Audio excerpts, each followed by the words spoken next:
You can't really say that they're your boyfriend or girlfriend, but you know that they're a little bit more than a friend, and it just gets all kinds of confusing and ridiculous. Hello and welcome to my channel. My name is Heather, and on this channel I talk all about faith-based dating and relationships and how to prepare for a healthy and thriving marriage. So if you're interested in that type of content, be sure to hit that subscribe button, and I would love to have you as part of the family. When it comes to being single and desiring marriage and trying to prepare yourself for marriage, one of the worst things that you can do is spend too much time in the wrong relationship. Not only is this bad for you, but it keeps you from meeting the person that you are meant to be with, because you're wrapped up with the wrong person and spending all of your time and energy on that person rather than being open and ready for the person that God has for you. So one of the ways that this can look is getting caught up in what's called a situationship. So if you don't know what a situationship is, I actually Googled the definition. So a situationship is an undefined romantic relationship that exists somewhere in between a casual hookup and a committed relationship. It's a relationship that is not labeled, and the two people involved may not have the same expectations for the relationship. So it's just like it sounds. It's when you find yourself in a situation where you are in a relationship where you're spending all of your time with this person, but you have literally no label for what this relationship is. And it can be very confusing and very frustrating when each party has different expectations from this relationship. There's lots of reasons that people might find themselves in a situationship. It could be a fear of commitment.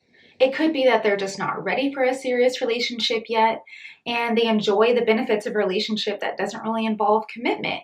Or it could just be that maybe one or both people isn't really sure what they want, and they're just staying in this situation for comfort or maybe to pass the time. I was guilty of this before I met my husband, and it went on for, I believe it was about a year and a half, off and on for me, that I was spending all of my time with this person, and yet we had literally no definition of what we were. We were not boyfriend and girlfriend. We were not courting. We liked each other, but apparently not enough to commit to each other.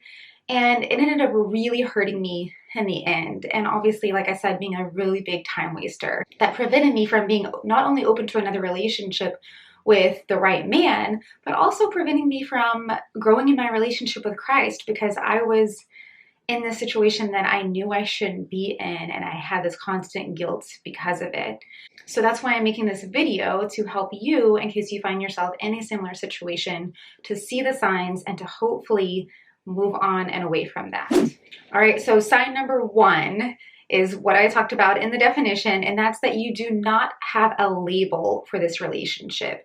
You don't know where you stand with the other person. A really good indicator of this is when you go to introduce this person to friends or family and you don't really know what to call them. Is this my friend? Is this my partner? What is this person to me? Because you've never defined the relationship. You have not committed to this person. They have not committed to you. And you can't really say that they're your boyfriend or girlfriend, but you know that they're a little bit more than a friend, and it just gets all kinds of confusing and ridiculous. So this is one of the biggest signs that you're in a situationship.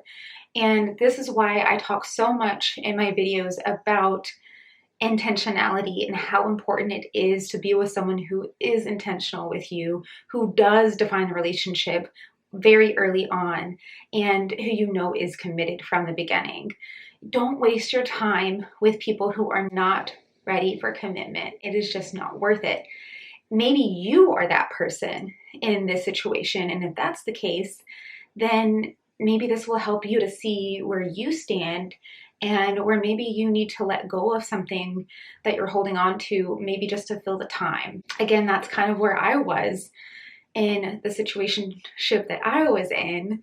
I didn't want to let go of this person because we had a lot of fun together and we really did connect with each other, but in my heart, I knew that this person was not for me. This person didn't even want kids. And hello, I'm pregnant with my third now. So can you imagine if I had given that up just to be with less than God's best? So I knew all along that this was not the person I was supposed to end up with, but I just couldn't let go and cut it off because I had that fear of like, what if I never meet the right person, or am I just going to be completely alone, and who am I going to spend my time with?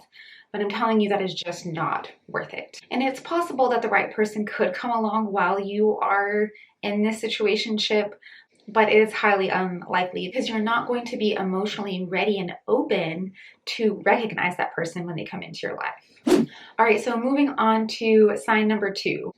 And that is that you're not sure if this person is even interested in a committed relationship. Maybe you haven't had the conversation, or maybe you have and they didn't really have an answer for you. I know going back to my situation, I started to really get emotionally connected to this person, and I remember asking him, do you ever want to get married again? He was divorced. And I remember his answer just being very vague, like, I'm not sure. I don't know if I can ever do that again. And yet right after we parted ways, I found out that he was engaged to someone else. So most of the time, people know in their heart if this is who they want to be with. And so if they're giving you a wish-washy answer and you really can't tell if they're committed or not, that's a really good sign that this is just a situationship and it's not leading to anything serious. So that takes us to sign number 3, and that's that you're not sure that you wanted a committed relationship. So we can flip the coin, and maybe it's you that isn't sure. And again, in my case, I wasn't sure either. So even though I was seeking that from him, I didn't even know if I wanted a committed relationship with this person. So you have to really also take a second to look within and see where you're at and how you're feeling. And like I said before, if you are just with this person to bide your time until you meet the right one. And if that's the case, that's not fair to you or the other person, and you're really wasting both of each other's time. And emotions are only going to heighten and get more intense as you let this relationship continue, especially if there's a physical component to it. All right, so moving on to sign number 4, and that's that you're afraid to even talk to this person about your relationship. You don't know where you stand. Like I said, you don't have a label. You don't know if there's a commitment. And maybe that's because you're afraid to even bring up that conversation because you can feel that it's not moving in the direction that you think it should or that you want. And you're afraid to even bring that up and communicate with this person. And not only is that a sign of a situationship, but that's a big red flag when you can't even have an open conversation with the person that you're spending all of this time with. It's really important to be able to talk about your relationship very early on so that you know where you stand. All right, so moving on to sign number 5, and that is that you don't know if this relationship is exclusive. And this kind of goes along with not having a label, but you don't know if this person is dating other people. You aren't sure if it's okay for you to date other people. Maybe something comes up where you need a +1 and you aren't really sure if this is going to be your person, that they are your +1, because you don't know if they're seeing someone else or if they're going to even want to come to the event with you. And I remember this happening to me when I wanted this person to be my date for a Christmas party. I felt really awkward about it. Like, we've been spending all this time together. We spend like every weekend together almost, but I don't even know if he should be my +1 or not. So that's a really good sign, again, of a situationship, because again, all of these other things have compounded and you don't know where you stand.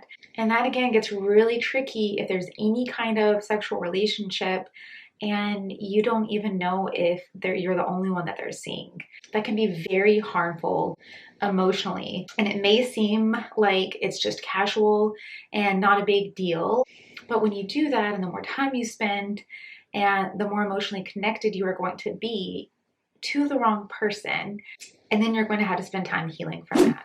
All right, so those are my 5 signs that you might be in a situationship. So if you find that you're unhappy with a situation, you're unhappy with the relationship that you're in and how it's going, it really is important to get the courage up to talk to the person about it.